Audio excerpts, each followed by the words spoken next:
cette journée-là. Mais quand les étudiants nous ont dit qu'ils étaient en train de travailler sur un projet similaire, ça nous a fait plaisir parce que bon, ils participent aussi à l'animation de l'école. Le directeur est en voyage, Madame la directrice m'a chargé de vous d'exprimer toute sa sympathie et puis également son envie d'être là parmi vous ce soir, cet après-midi, mais ça n'a pas été possible pour des raisons professionnelles. Donc, au nom de la direction, je dis la bienvenue, je souhaite la bienvenue aux invités, mais également aux conférenciers. Donc voilà, merci. Et je vous souhaite une excellente conférence. Merci. Merci beaucoup, monsieur. Mesdames les panélistes, chers étudiants, mesdames et messieurs les invités, c'est un honneur pour moi de prononcer au nom des étudiants du Centre d'études des sciences et techniques de l'information ces mots à l'occasion de la Journée internationale de la femme. C'est une journée qui nous permet de rendre un hommage mérité à nos mamans qui se réveillaient avant même que les sons des coqs ne réveillaient le quartier ou le village. La journée nous permet aussi, en tant que journaliste en devenir, de réfléchir sur les enjeux et l'avantage que donne le leadership féminin. C'est pourquoi nous avons intitulé notre thème « Le leadership féminin, état des lieux et perspectives ». À ce titre, nos remerciements vont vivement à l'endroit de Madame Rakhaya Aw, enseignante au CESTI, mais aussi des panélistes, en l'occurrence Aïssatou Françoise Seck, Evelyne Manyuba et Aïda Thiaw. Je voudrais donc dire, non pas un discours qui va nous prendre beaucoup de temps, mais quelques mots aussi pour remercier les étudiants du CESTI et tous nos invités. Ainsi donc, je voudrais sans plus tarder en terminer par ces mots en disant que nous journalistes, ou bien nous journalistes en devenir, devons réfléchir surtout sur ces thèmes-là qui nous interpellent tous les jours. Alors, sur ce, merci de votre aimable attention et voilà. Merci à chacune et à chacun d'entre vous. Ça me fait très très plaisir d'être ici. Je suis aussi très contente de voir Mamadou Ndiaye. Et je voudrais peut-être relayer ce qu'il disait. Je pense qu'effectivement, l'une des fiertés de cette école, c'est que ces étudiants puissent prendre l'initiative d'organiser eux-mêmes leur propre carrefour d'actualité autour de sujets qui sont des sujets extrêmement importants. C'est pour ça que j'avoue que je suis très très fière de cette initiative. Je suis d'autant plus fière, je vais vous faire une confidence, et j'espère qu'il me pardonnera. Je pense que notre responsable est celui qui a eu une des plus mauvaises notes à son premier devoir en genre. Donc, non, c'est important de dire ça. C'est parce que vous voyez la transmission du savoir, où elle peut mener. D'une étape où on n'a pas trop envie. Bon, c'est quand une femme, elle raconte n'importe quoi. Jusqu'à la prise de conscience que oui, c'est important. C'est d'autant plus important que nous sommes des journalistes, que nous sommes des ferments sociaux, que nous sommes des personnes qui participent à la naissance de l'opinion publique, que nous sommes des personnes qui participent à la naissance d'une conscience citoyenne. Qu'est-ce que c'est qu'une conscience citoyenne quand plus de 50% de la population est mise en dehors de l'espace public? Quand on relaie ces personnes-là à l'espace privé domestique. Si vous regardez les journaux, et je vous invite à cet exercice-là, je ne sais pas, je l'ai fait récemment avec des journalistes qui venaient m'interviewer sur le 8 mars. Je leur ai dit, regardez les journaux, regardez où sont les images de femmes, simplement les images dans les journaux. Pourquoi sont-elles aussi invisibles? Alors que quelqu'un a parlé de nos mères, vous avez parlé de nos mères. Est-ce que nous serions là sans nos mères qui ont tout donné?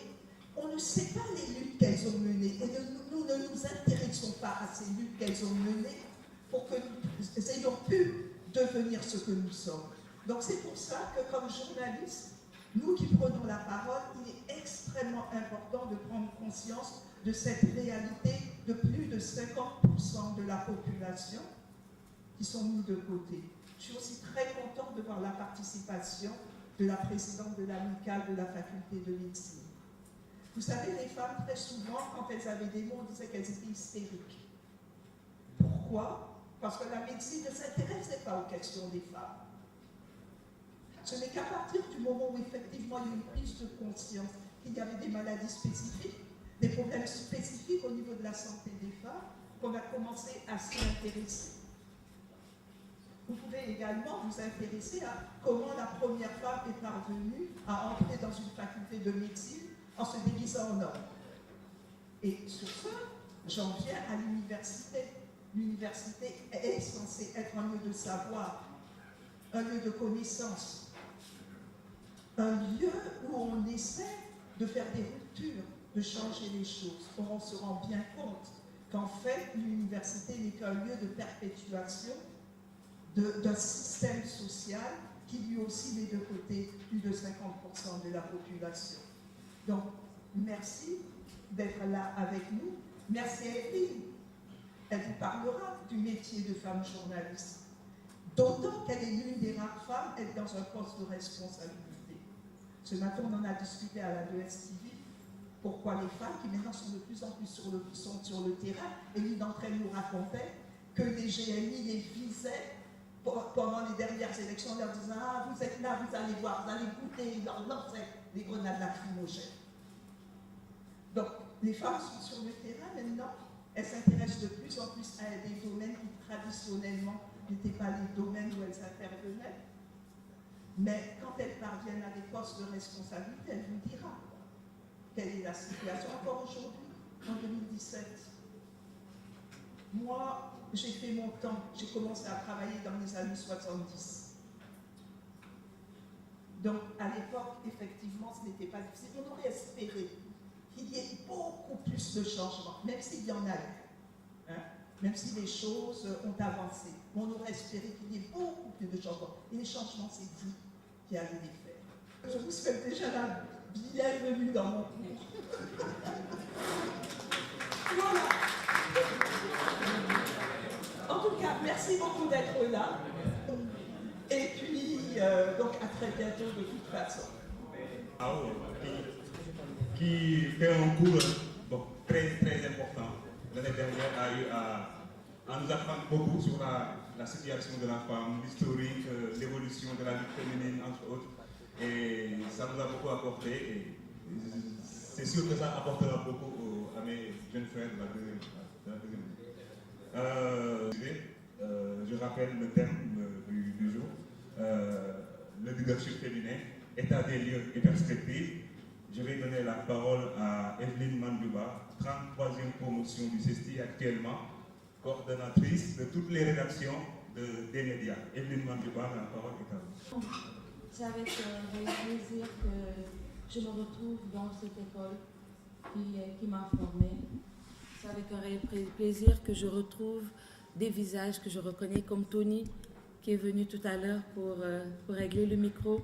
Mais également, c'est un réel plaisir de retrouver Madame Eugénie Rokhaya-Aw, qui, en étant directrice du CESTI, on était en deuxième année. Et donc, on a eu de bons souvenirs. Et tantôt, quand elle parlait du cours de genre, je me suis rappelée de quelqu'un qui était dans notre promotion, Mamadou, qui est maintenant au soleil. Et pour lui, c'était un jeu de venir au cours de genre et puis de taquiner, voilà, de dire des choses tellement blessantes sur des femmes pour essayer de sortir Madame Eugénie de ses gonds. Mais elle arrivait toujours à le contenir. Et en milieu d'année, c'était Mamadou lui-même qui animait le cours. Parce que pour lui, il prenait le cours de genre comme un cours des féministes. C'est un cours où on parle de femmes, voilà, où on adoube les femmes. Alors, au milieu du cours, il a compris beaucoup de choses. Et ça l'a adouci, parce que c'était quelqu'un qui était introverti, c'était quelqu'un qui avait vécu beaucoup de choses dans sa jeunesse, qui a été éduqué d'une manière telle qu'il ne pouvait pas concevoir qu'une femme puisse prendre la parole, il ne pouvait pas concevoir qu'une femme puisse avoir des initiatives, et il n'arrêtait pas de le démontrer durant tout le cours. Mais en milieu d'année, il s'est adouci, et je crois que ça a été la plus grande victoire de Mme Eugénie Roquet, et également nous qui étions femmes dans cette promotion, parce qu'il nous en faisait voir de toutes les couleurs. Dans tous les cours, il n'arrêtait pas de nous rentrer dedans. Et donc, ça m'a fait souvenir, ça m'a ramené à ces souvenirs des années 2005, 2004, 2003, 2005 au CECI. Je disais tout à l'heure également à Madame Ao, c'est pas normal, je viens dans cette case, c'est hyper joli, c'est high-tech. Nous n'avions pas cette occasion-là, nous n'avions pas cette chance d'avoir cette case foyer que vous avez maintenant. Et c'est toute fière que je me réclame une cestienne. Ça n'arrive pas à tout le monde, parce que dans les rédactions, on reçoit des reporters, des jeunes reporters, comme j'ai été également jeune reporter avant même de venir au CECI, de faire le concours du CECI. Le problème que nous rencontrons le plus souvent, nous avons beaucoup de jeunes qui nous viennent des écoles de formation.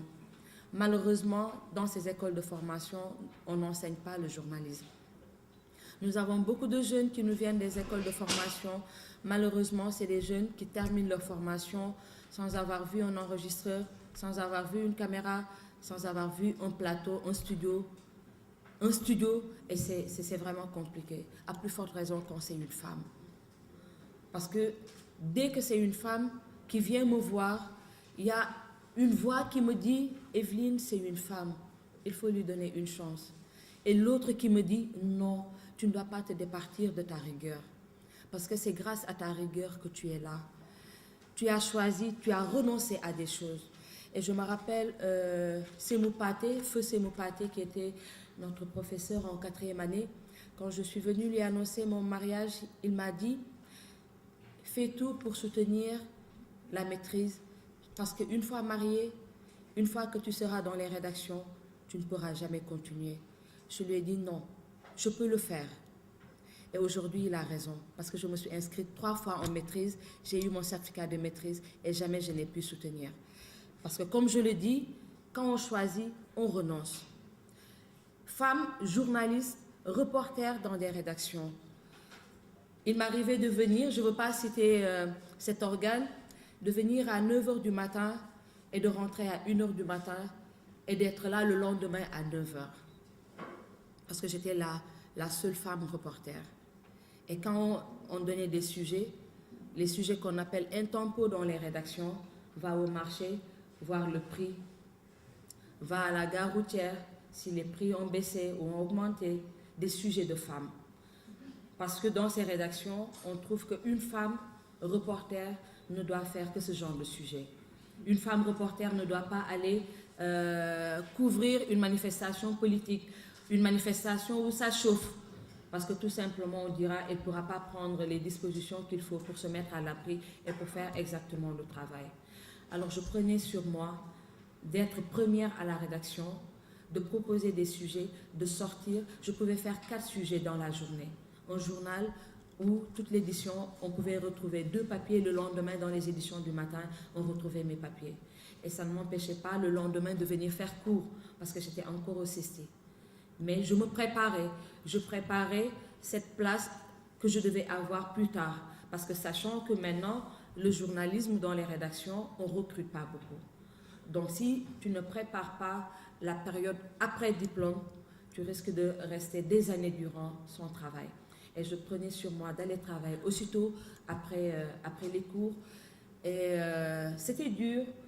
Il ne fallait pas que je flanche d'un côté, ni dans les études, ni également dans cette période post-préparatoire. J'ai commencé par APS, par l'APS, qui est une école. Parce que beaucoup de femmes maintenant veulent faire la télé tout simplement pour paraître à la télé.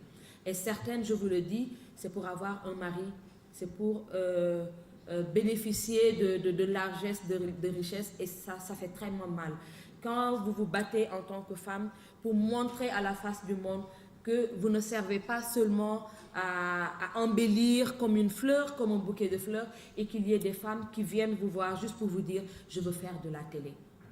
Et que vous lui donnez une chance et que vous voyez au bout du compte, ce qui l'intéressait, c'est de paraître à la télé, c'est d'avoir un nom et d'avoir un mari, de côtoyer les autorités, les personnalités et de profiter de leur largesse, de leur place. Et donc, c'est tout mon trajet qui m'a forgé. Et ça a commencé par le CESTI. En 3e année, on a commencé avec les cours de caméra. Et puis, il y a eu un moment où on nous a dit, maintenant, c'est le moment d'aller faire vos grandes enquêtes. Et comme étant femme, on aimait la facilité. On avait toujours quelqu'un pour nous filmer. Je me suis retrouvée toute seule sans cadreur. Et je devais y aller à 40 km après Tamba. Je pourchassais les albinos. Je n'avais pas de cadreur. Je suis venue voir Tony, je lui ai dit, qu'est-ce que je fais? Il me dit, tu y vas seule. Je dis, mais moi, quand on faisait les TD à l'école, je ne filmais pas. Hein. Moi, je prenais les micros, c'est moi qui posais les questions. Il me dit, il n'y a plus de personne pour t'accompagner. Soit tu y vas seule, ou tu tardes à déposer. Bon, j'ai pris l'option d'y aller seule. Dans la route, sur la route plutôt, dans le bus qui m'a mené à Tamba, c'était la première fois que j'y allais. J'ai pleuré durant tout le trajet. Parce que c'était la première fois que j'étais dans ces conditions. Dans un bus où il y a des gens qui dormaient sur moi, où il y avait des bagages qui étaient sur moi. J'allais dans une région que je ne connaissais pas. C'est arrivé sur place que j'ai pris des contacts. Avec ma bouteille d'eau, j'arpentais des montagnes, j'allais à la recherche de ces albinos-là parce que je me disais au fond de moi, il faut que je sois première de ma promotion. J'étais en classe de télé. Je me suis dit, je vais être première de toute la promotion et je dois y arriver. J'ai fait 10 jours à Tamba. Je suis revenue, j'ai fait 1 mois en réanimation parce que j'ai chopé une maladie qu'on appelle E. coli et qui allait m'envoyer directement au cimetière si je n'ai pas eu une intervention rapide. Et j'ai tardé à déposer. Et mon prof de télé, Abdoulaye Ndiaye, me disait, Evelyne, si tu dois faire la queue pour monter ici à l'école, tu ne déposeras jamais à temps. Ce qu'on va faire, tu vas attendre l'année prochaine et tu vas soutenir. Je lui ai dit non.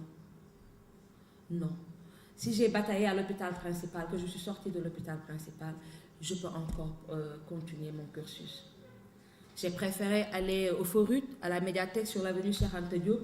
Avec l'aide de mon père, j'ai payé pour pouvoir monter ma grande enquête. Et je travaillais jusqu'à 4 h du matin. Parce qu'il fallait attendre que les étudiants terminent. Et je venais à 21 h jusqu'à 4 h du matin. Je l'ai fait pendant 4 jours. Et c'est en courant que je suis entrée au CESTI pour déposer mon travail. Et au moment de délibérer, avec tous mes camarades, c'était comme à l'examen de baccalauréat, on attendait en bas.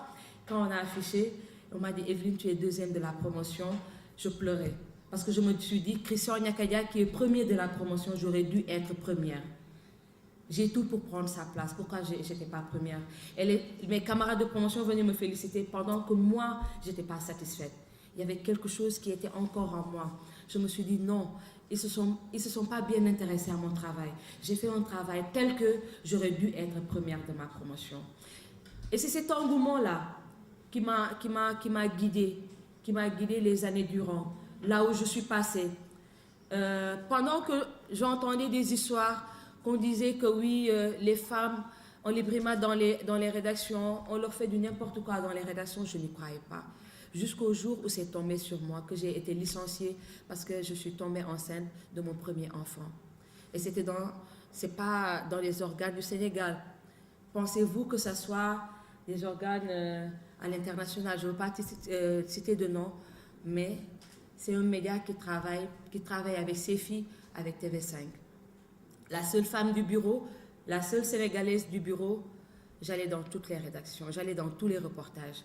À la campagne présidentielle de 99, soi-disant que j'étais la seule Sénégalaise, j'ai accompagné tous les candidats. Je quittais Dakar à 7 h du matin, je revenais à 5 h du matin pour repartir le lendemain. Et je l'ai fait sans broncher. Toute nouvelle mariée, je ne restais pas chez moi. Mon mari, c'est au téléphone qu'on parlait. Heureusement ou malheureusement pour moi, je suis tombée enceinte et le patron a commencé à le voir.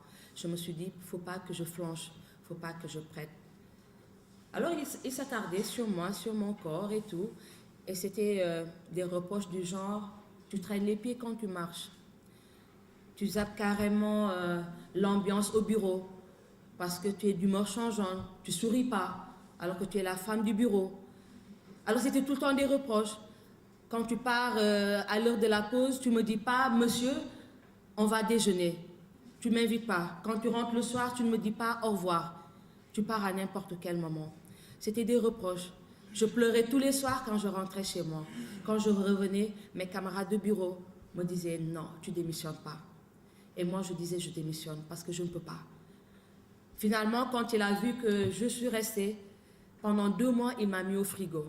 Je venais à 8h15, je participais à la réunion de rédaction et je ne sortais pas. Il distribuait des reportages à tout le monde. Moi, je restais là-bas devant ma machine. Jusqu'à l'heure de la descente, je rentrais chez moi. Au bout d'1 mois, je n'en pouvais plus. Le moral était carrément carreau. Mes camarades, j'ai eu la chance d'avoir dans le bureau des anciens du CESTI. Le rédacteur en chef, c'était un ancien du CESTI, c'était mon aîné de 4 ans. J'avais également des camarades, Léon Anjorin, qui était mon camarade de promo. J'avais également Cyril, j'étais son aîné de 2 ans. Donc c'était une belle ambiance dans le bureau. Donc, il n'arrêtait pas de me dire, ne lâche pas, Evelyne, ne lâche pas, tu es la seule femme du bureau. Il l'a fait à d'autres personnes, ne lâche pas. Mais le moral n'y était pas. Parce que je n'étais pas payée pour venir à 8h15 devant ma machine et rentrer le soir. Alors, pendant que le gynécologue me disait, tu ne dois pas prendre l'avion parce que c'est les premiers mois de grossesse, il m'a envoyé en Mauritanie, il m'a mis dans l'avion. J'ai dit à mon gynéco, on me demande d'aller en Mauritanie couvrir les élections, je dois prendre l'avion. Il me dit, tu choisis entre ta carrière et ta santé. J'ai réfléchi toute la nuit. Le lendemain, j'ai dit, je pars. Mon mari m'a amené jusqu'à l'aéroport avec le cadreur. Il m'a dit, il n'y a pas de souci, on ira à notre rythme. Il n'est pas là-bas. Dans l'avion, j'ai senti qu'il y avait une liquide qui sortait de moi. Je croyais que j'allais perdre mon enfant. Arrivé à l'aéroport, je suis allée directement dans les toilettes et il me regardait, le représentant des Nations Unies en Afrique de l'Ouest qui était également dans l'avion me regardait. Il m'a dit, madame, ça va? Je lui ai dit, il n'y a pas de souci, on y va. Parce qu'on devait également l'accompagner dans sa visite. On est revenu. Le lendemain, on m'envoie en Côte d'Ivoire. La même chose. Le surlendemain au Ghana. Le surlendemain au Mali. Je reviens, je dis, je n'en peux plus. J'appelle le gynéco, il me dit, je ne suis pas garant. Tu choisis entre ta santé et ton boulot. Je me suis dit, c'est ma carrière. On choisit et on renonce à quelque chose. Je veux prouver que je suis femme, mais que je peux faire la même chose ou plus que ce que font les journalistes, les reporters journalistes. Je suis restée. Au bout du compte, quand il a vu que je n'ai pas abdiqué, il m'a appelé pour me dire, voilà, je te remercie. Et c'est là qu'ils m'ont licenciée. Ça m'a fait mal, ça m'a mis au bout du rouleau. Et je suis restée 1 année, je n'ai pas travaillé. Je me suis dit, je ne veux plus du journalisme, je vais faire autre chose. Parce que je ne pouvais pas imaginer que ça puisse arriver. Des histoires de ce genre, on part en reportage, on entend des gens le raconter, mais on se dit non, ça ne peut pas nous arriver. Des fois même, on peut se dire oui, c'est une histoire banale. Jusqu'au jour où ça nous arrive. Et c'est là qu'on imagine, c'est là qu'on voit un peu l'ambiance dans laquelle on évolue avec ces hommes qui nous dirigent dans les rédactions. 1 année, je n'ai pas bossé. Et comme ça, paf, je suis tombée sur Bougane, qui est mon ancien, avec qui j'ai partagé la rédaction à RFM, qui était le chef du desk Wolof. On s'est rencontrés comme ça chez le vendeur de fruits. Il m'a dit, mais tiens, qu'est-ce que tu deviens? Je lui ai raconté mon histoire. Je lui ai dit, là, je ne travaille pas, je reste chez moi. Je vais voir ce que je vais faire d'autre. Il m'a dit, j'ai un projet de radio et je voudrais que tu viennes travailler avec moi. On a démarré ce projet-là en 2007. C'était une radio musicale. Ce n'est pas ce que je faisais. On faisait des brèves de 5 minutes, de fil en aiguille. L'équipe s'est étoffée. Les programmes se sont étoffés. Et en tant que reporter, je me disais, j'ai eu un passé très lourd. Ça ne doit pas poser sur mes épaules.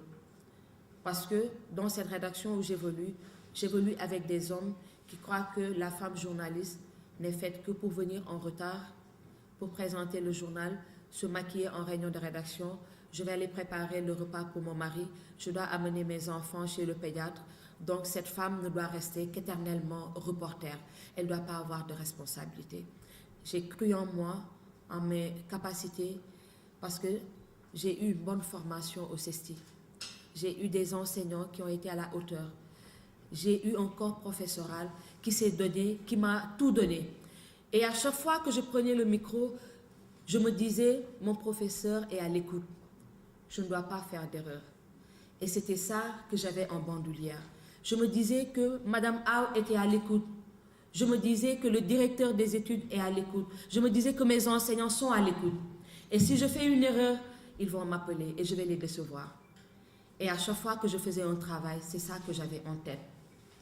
Malgré l'ambiance qu'il y avait dans les rédactions, malgré le travail qu'on te donnait, entre guillemets, le travail de bonne, d'aller amener de l'eau, quand il y a des invités, d'amener des tasses, quand il y a des sujets à faire, on te dit va au marché, des sujets vraiment banals. Quand c'est des personnalités qu'on doit interviewer, c'est des personnes qu'on donne, d'autres personnes qu'on donne, des gens qui ont déjà un nom. Et rien ne me disait, je me disais, ces gens-là à qui on a donné ces reportages-là, ils ne sont pas plus valeureux que moi. Ces gens-là à qui on a donné ces reportages, ils ne sont pas plus intelligents que moi. Ils n'ont pas un vécu plus riche que moi. Donc, je peux le faire. Et c'est en forçant, en proposant.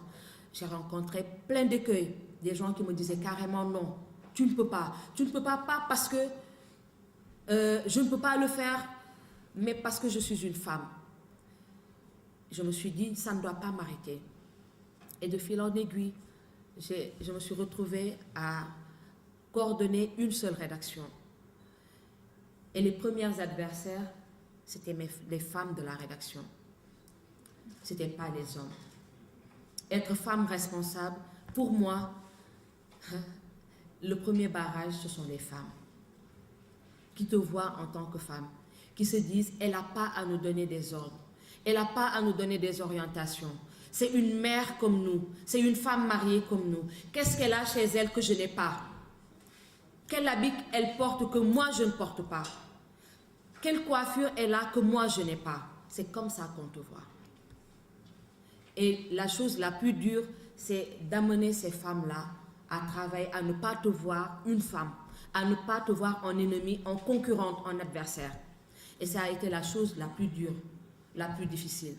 Et jusqu'à présent, j'ai été obligée, je n'ai pas fait d'études en management, mais j'étais obligée de manager ces femmes-là, de leur faire comprendre que je ne suis pas là pour des habits, pour des beaux habits, pour qu'on se rivalise en tant que femme mariée ou en tant que qu'on se rivalise d'habits, de toilettes et autres, mais c'est le travail qui nous amène.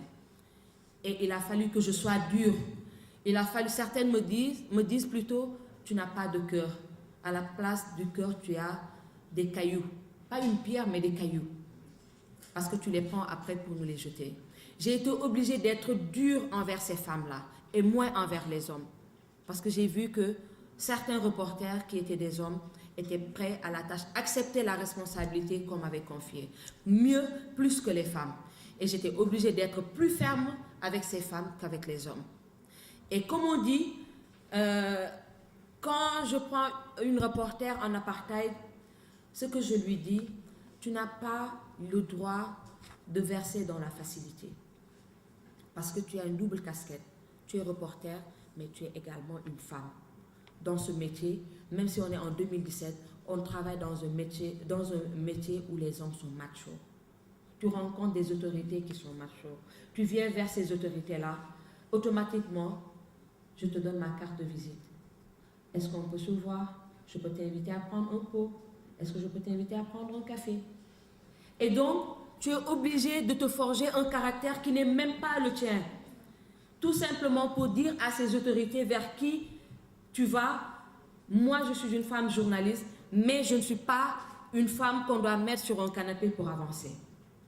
Je suis une femme journaliste, si je ne dois pas être célèbre, je préfère ne pas être célèbre. Qu'on ne me nomme pas parmi les grands journalistes du Sénégal, mais je préfère garder ma dignité. Que quand on parlera des journalistes de telle rédaction, que quand on citera tel nom, on ne dira pas, oh là là, cette femme-là, c'est la femme des gars, comme on dit, on on nous dit de beaucoup de reporters, de beaucoup de femmes. Et pourtant, elles croient qu'elles ont réussi parce qu'elles conduisent de belles bagnoles, parce qu'elles s'habillent très bien, parce que peut-être elles font le buzz, puisque c'est l'événement, on est à l'avènement du buzz. Elles font le buzz là où elles travaillent. Mais quand on parle derrière eux, derrière elles plutôt, on ne raconte rien de bon sur elles. Et il faut faire très attention en tant que jeune reporter, parce que vous rencontrerez toutes sortes de tentations, à l'intérieur même des rédactions, venant des rédacteurs en chef, venant des directeurs.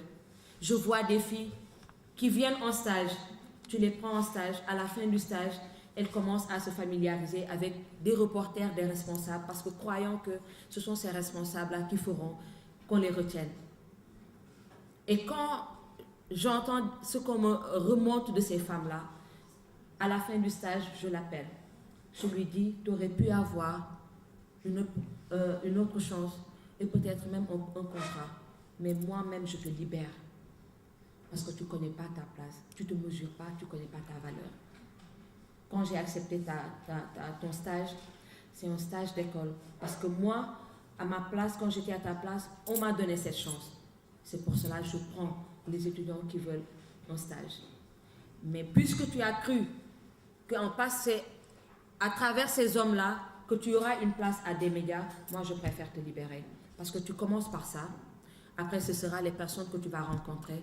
Après, ce sera les autorités qui vont nous appeler pour nous dire « Mais tel reporter, c'est une dévergondée, tel reporter, elle m'a carrément abordé. » Parce que ça nous est arrivé à plusieurs reprises, que des autorités nous appellent pour nous dire « Mais telle fille que vous nous avez amenée, elle n'est vraiment pas correcte.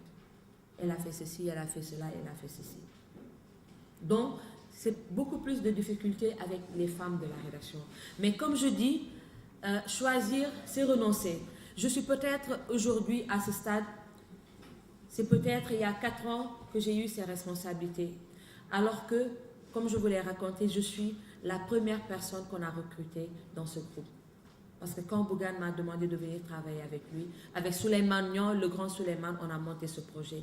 On a travaillé sur le format qu'on voulait. Et cela n'a pas fait qu'on m'ait choisi comme responsable. Et ça ne m'a pas fait flancher. Je me suis dit, je suis reporter. Je dois prouver en tant que reporter que je connais mon travail, je maîtrise mon travail. Je ne dois pas dire, Evelyne, on t'envoie un reportage à 21h. Ah, il y a mes enfants, il y a mon mari. Je dois, comme les femmes disent à la rédaction, quand j'entends ce discours, ça me fait mal. Parce que c'est un discours que je n'ai jamais tenu. Et ce que je leur dis, si vous voulez plus tard avoir des postes de responsabilité, commencez à vous départir de ça. Vous êtes reporter, vous avez choisi à être journaliste, connaissant les rouages du métier, connaissant les limites du métier, connaissant tous les dangers. Et vous avez choisi d'être journaliste et femme. Parce que quand on est journaliste femme, on est femme journaliste.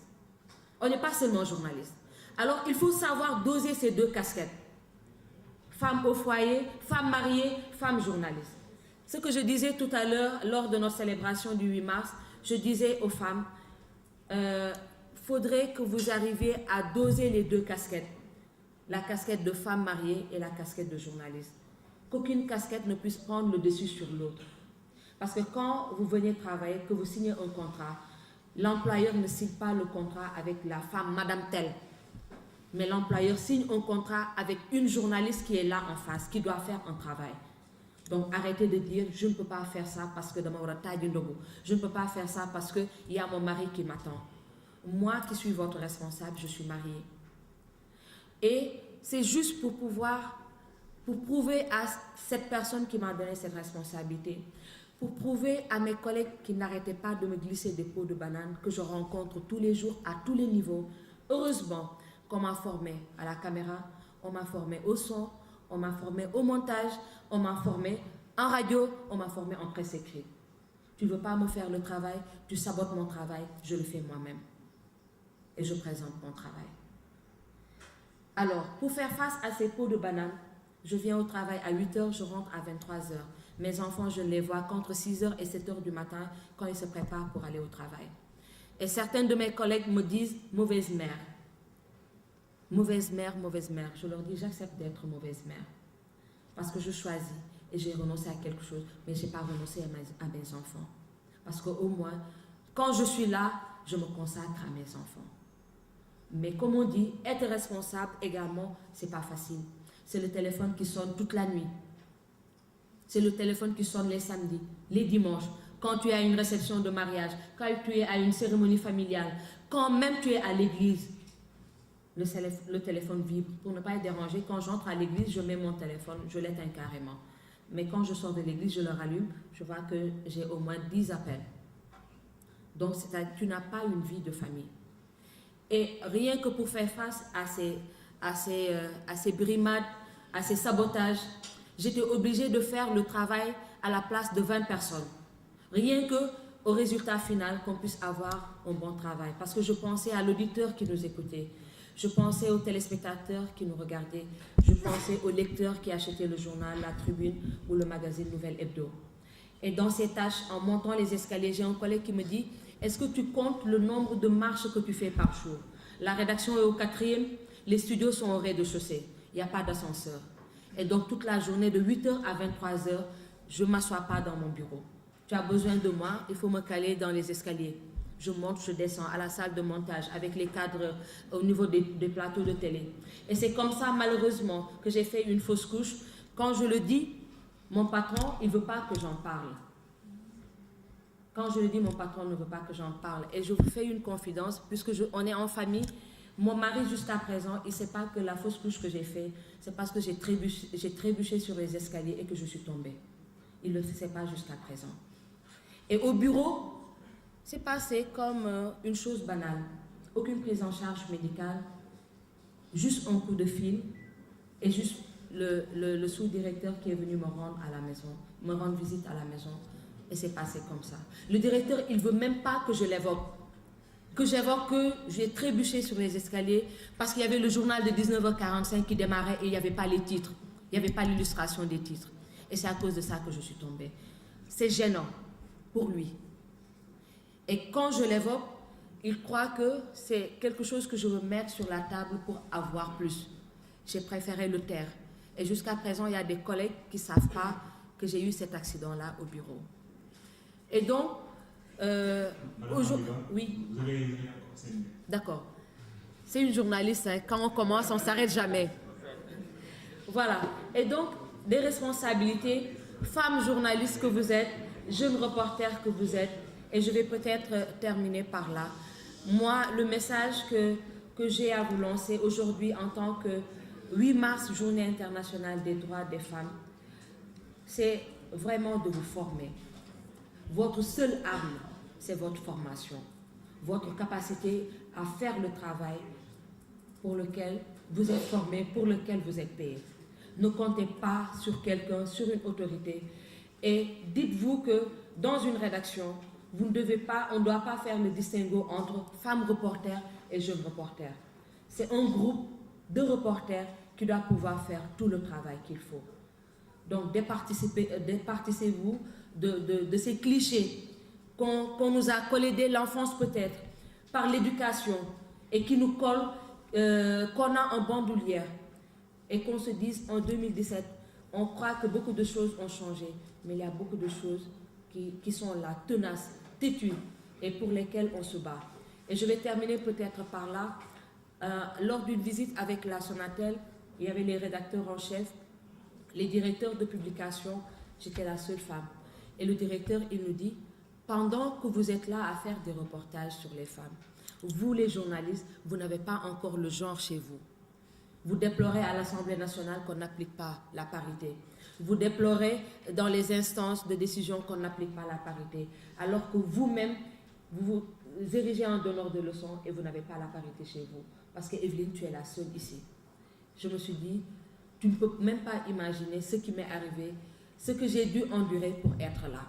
Et tous les jours que je me lève pour aller au bureau, c'est comme si on m'a mené à Rebeuss pour m'enfermer. Parce que c'est une journée terrible et dure. Et chaque jour suffit sa peine pour moi. Et c'est comme ça que je vis mes journées. Merci tout le monde. Merci beaucoup.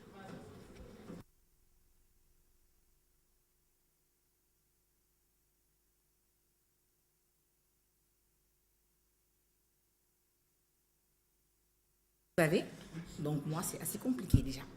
Mais bon, on va essayer de faire avec.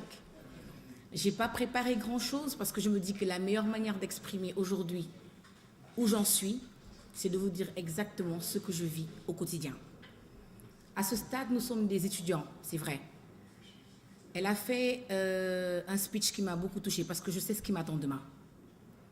Mais j'ai vécu peut-être, ou bien je suis en train de vivre de manière prématurée ce qu'elle est en train de vivre. Je suis étudiante en 5e année de médecine. Je suis femme mariée, j'ai un enfant et je suis la première présidente d'amicale des étudiants ici à l'université Cheikh Anta Diop de Dakar. Jusqu'à présent, il y a des réunions que je convoque et il y a des délégués qui ne viennent pas tout simplement parce que jusqu'à présent, ils n'arrivent pas à accepter le fait qu'une femme les dirige. On est en assemblée, je dis X personnes, vous avez la parole, il ne répond pas. Mais je me dis, je prends sur moi et je passe. Donc moi, ce que je me dis aujourd'hui, c'est que nous devons d'abord accepter les préjugés qui sont autour de nous aujourd'hui, en acceptant ce que nous sommes. Nous sommes des femmes. Nous sommes des femmes, aujourd'hui, d'autres nous appellent le sexe faible. D'accord. Nous prenons sur nous que nous sommes le sexe faible. À côté de chaque difficulté, il y a une facilité. Donc, à ce stade où on nous dit nous sommes le sexe faible, prenons cette faiblesse et transformons-la en force. 80% des autorités aujourd'hui que moi je vais rencontrer sont des hommes, ou plus. Vous allez en tant qu'étudiant, vous voulez, exemple, faire une manifestation. Vous voyez la personne, il vous dit oui, vous êtes étudiant dans la faculté de médecine, mais dès que vous dites présidente, ils vous disent président de la commission féminine ou bien présidente de l'amicale. Je leur dis monsieur, il me dit oui, je lui dis je suis la présidente de l'amicale des étudiants de la faculté de médecine, de pharmacie et de d'odontologie. Qu'est-ce que vous n'avez pas compris dans ces mots? Parce que jusqu'à présent, ils n'arrivent pas à intégrer le fait que les femmes soient devant. Nous avons un atout que je dis tout le temps. C'est lequel? Des petits, à chaque fois, on nous dit tu es une fille, tu dois savoir ranger une chambre. Tu es une fille, tu dois savoir laver la vaisselle. Tu es une fille, tu dois savoir faire ceci. Les hommes apprennent à se manager lorsque la situation leur impose de se manager. Nous, on nous impose d'être managers dès le bas âge. C'est ça la réalité. Notre sensibilité, notre acceptation d'être femme. Aujourd'hui, on fait le boulot des mecs et le boulot des femmes. Pourquoi? Un homme, aujourd'hui, il termine sa journée. Il est marié. Il va rentrer chez lui. Il va trouver que sa femme a déjà fait le repas. Il va trouver que sa femme a déjà pris soin des enfants. Il va venir, il va manger, il va se reposer. Mais nous, en tant que femmes, nous faisons ce qu'il fait au niveau du boulot, certes, mais rentrer chez nous, nous devons faire aussi ce que leurs femmes ont fait. Ça fait deux. Donc nous faisons ce qu'ils font plutôt, et en même temps, ce qui les permet de se stabiliser en tant que femmes, on fait aussi leur boulot. Donc nous avons une double casquette. Aujourd'hui, moi, je vois ma vie sous 3 fenêtres. J'ai mes études et je dois passer en classe supérieure comme tout le monde, peu importe la manière par laquelle je dois le faire. Je suis femme au foyer, je dois prendre aussi soin de mon mari et de mon enfant. Il ne faut pas oublier aussi qu'en Afrique, on a des réalités. Tu ne te maries pas seulement avec ton mari. Tu te maries avec ta belle-mère, ta cousine, la grand-mère qui était là depuis 4 ans et qui finalement, ils sont devenus des familles. Donc, les voisins deviennent la famille. Donc, on fait le mariage pour tout le monde. Et en même temps, il faut coacher un groupe qui aujourd'hui ne voit pas les choses de la même manière. Aujourd'hui, à l'université, nous sommes 100 000 à peu près. Les étudiants, il y a d'autres qui viennent de Tamba, il y a d'autres qui viennent du Maroc, il y a d'autres qui viennent de tel. On vient des réseaux différents. Nous avons des mentalités différentes, des éducations différentes. Il faut gérer cela. Gérer le fait qu'ils n'acceptent pas qu'une femme les dirige. Gérer ta vie, gérer tes études et passer comme eux.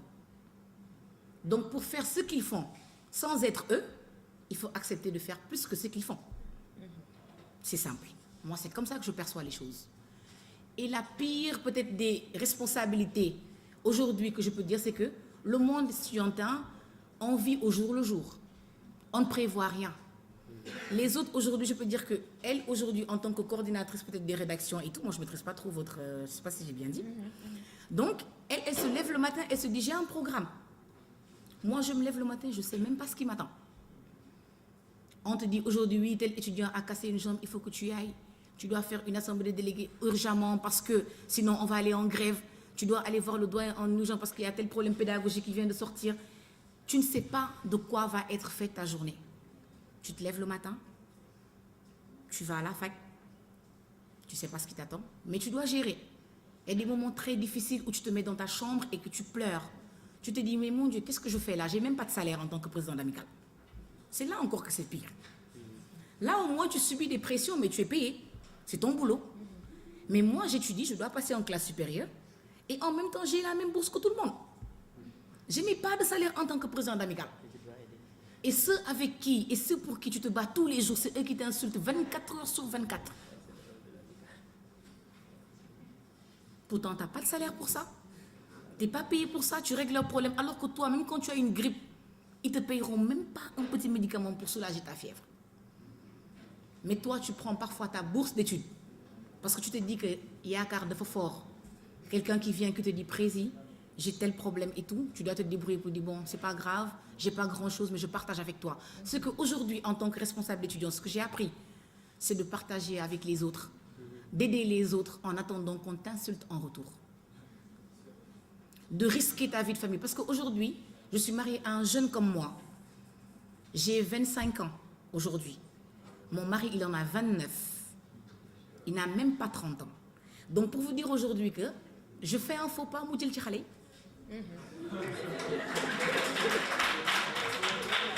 C'est aussi simple que ça. Je fais un petit faux pas. Je fais un petit faux pas et c'est parti. Je le perds. Donc, la première des choses, la première arme qu'il faut prendre, aujourd'hui, les femmes sénégalaises, on peut dire que le mot djangé, ça, on le connaît. À chaque fois, on cherche de nouveaux femmes, comme on dit, pour essayer de renouer les choses, ramener les choses comme il se doit. Aujourd'hui, moi, je me dis, en ayant cette capacité-là que les hommes n'ont pas, il faut que j'use de ça pour faire de mon mari mon allié et mon meilleur ami. Qu'il me comprenne. Aujourd'hui, certes, qu'il ne sait pas trop, il n'est pas médecin. Là, c'est encore pire. Parce que tu vas l'expliquer donc ce que tu vis en tant qu'étudiant en médecine. Tu vas l'expliquer ce que tu vis en tant que présidente d'amicale. Des fois, ici, on fait des assemblées de délégués. L'assemblée générale de la faculté de médecine, vous pouvez tous vérifier. On fait assemblée de délégués de samedi 15h à dimanche 17h.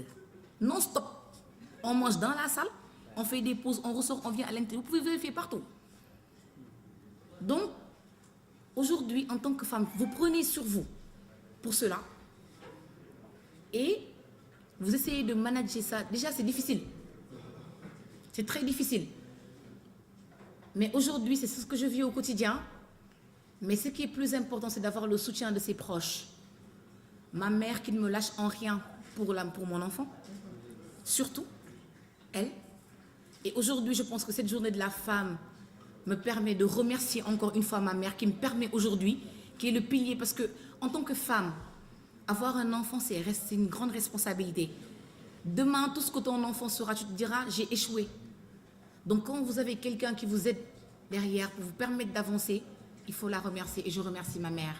Je remercie toutes les femmes pour tout ce qu'elles font pour ce que nous sommes aujourd'hui. C'était une parenthèse. L'autre point, moi, j'ai pas fait mes études au Sénégal. Je suis même pas née à Dakar. Du tout. Je suis née au Gabon, à Libreville. J'ai eu mon bac. Je me suis mariée là-bas. Et je me suis dit, je vais rentrer chez moi. Connaître mon pays. Étudier chez moi. Parce que le médecin que je rêve de devenir demain doit être bénéfique pour ma nation. Je suis rentrée ici. J'ai appris à mieux maîtriser le Wolof. Je suis entrée à la faculté de médecine sans connaître personne. Et quand je suis rentrée dans la salle, il y avait élection de délégués. Je venais presque jamais au cours parce que je venais d'avoir mon bébé. Donc je venais simplement photocopier et repartir. Et ce jour-là, j'ai pris la peine de venir et comme par hasard, je suis rentrée dans la salle, j'ai trouvé tout le monde en train de faire du bruit, parler. Je dis, qu'est-ce qui se passe? On me dit, non, Aïda, il y a les élections de délégués. J'ai dit, c'est quoi délégué? Ils me disent, toi, tu ne viens pas au cours? Je dis, non. Ils me disent, d'accord, en fait, c'est le responsable qui va relier l'administration et nous représenter. J'ai dit, mais ceux-là, Ils ne savent même pas parler. Ils ne font même pas une phrase sujet verbe complément sans faute. Ils n'arrivent même pas à vous regarder dans les yeux quand ils parlent. Ça, ce n'est pas des responsables. On me dit, toi, tu parles, qu'est-ce que tu es là? Tu ne peux même pas représenter. J'aime pas les défis. Je me suis levée immédiatement, sans préparer aucun discours. Je suis venue me mettre devant tout le monde.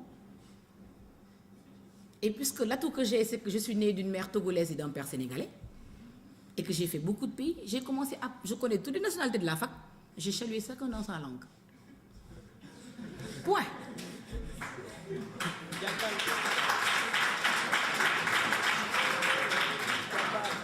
J'ai salué chacun dans sa langue, et ce jour-là, j'avais 1 minute.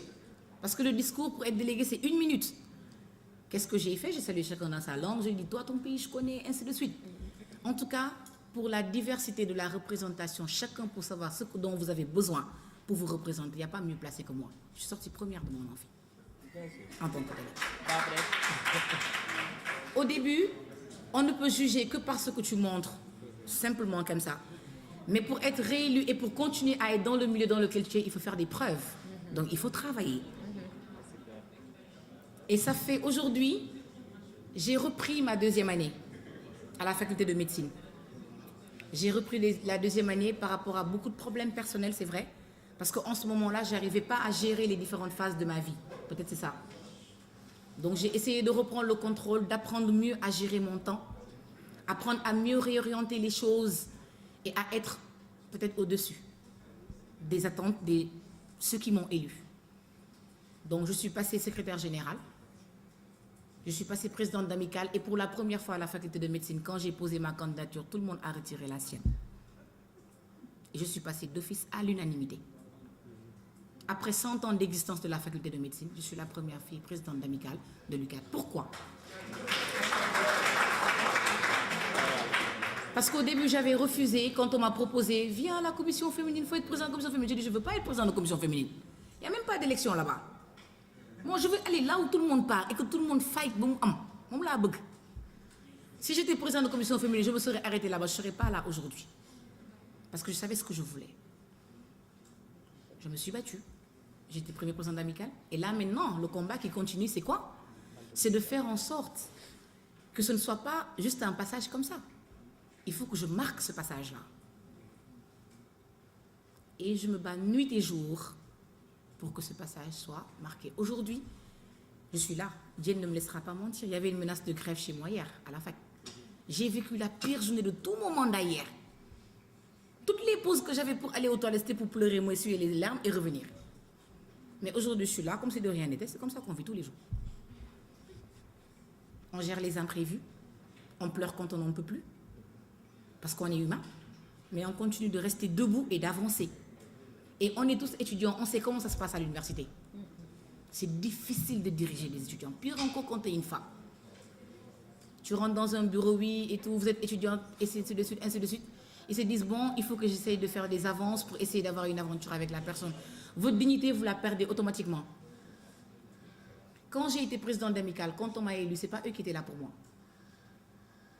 Donc aujourd'hui, céder à la séduction ne m'aidera en rien. La personne qui a été là depuis le début pour moi, qui m'a soutenue, qui m'a comprise les heures où je ne rentrais pas, c'est à lui que je dois aujourd'hui le soutien peut-être que j'ai eu jusqu'à là. Mais ce n'est pas à ceux qui me draguent à l'extérieur.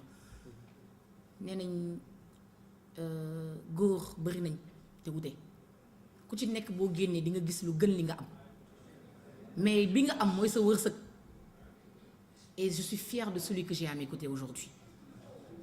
Donc peu importe les avances que j'ai à l'extérieur, je me retourne et je me dis voilà celui que j'ai, voilà celui qui me comprend, voilà celui qui est là tous les jours pour moi, c'est à lui que je dois ce que je suis. Et c'est lui qui m'a accompli jusque-là. Donc ceux qui sont en train de me draguer aujourd'hui, ils me draguent parce que lui, il a travaillé pour que je sois là.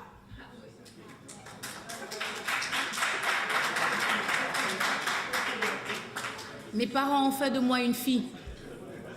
Mais lui, il a fait de moi une femme. Et je ne le remercierai jamais assez pour ça. Donc je me dis que tous ceux qui sont en train de draguer là, s'il y a d'autres qui en pensent quelque chose dans la salle, c'est trop tard, hein, je suis désolée. Donc voilà, c'était une parenthèse par rapport à ça. Donc voilà un peu ce que je traverse tous les jours. Voilà comment je me bats tous les jours pour essayer d'être à la hauteur des attentes de ceux qui m'ont mandaté. Si je voulais peut-être aujourd'hui donner d'autres détails, peut-être ce ne serait pas très... Voilà. Le seul point aujourd'hui que je peux dire qu'au niveau de l'université, peut-être les filles n'osent pas prendre les rênes. Pourquoi? Quand on dit université, même quand vous allez quelque part faire même votre papier et tout, on dit université, non. Eux, ils feront rien. J'ai fait aujourd'hui 10 mois de mandat. Est-ce que vous avez entendu un franc? Non. Est-ce que vous avez entendu une grève? Non. Mais pourtant, tout ce que je veux, je l'obtiens. Donc, il y a une différence entre eux et nous, c'est vrai. Nous, on va obtenir ce qu'on veut. Parce que nous sommes la force tranquille. Eux, ils vont taper sur la table pour finir par négocier comme nous, on a négocié sans frapper sur la table. Donc, c'est qui le sexe faible en réalité? Alors, quelque chose. Je vous laisse réfléchir à ça. Comme perspective, aujourd'hui, ce que je peux donner aujourd'hui comme perspective,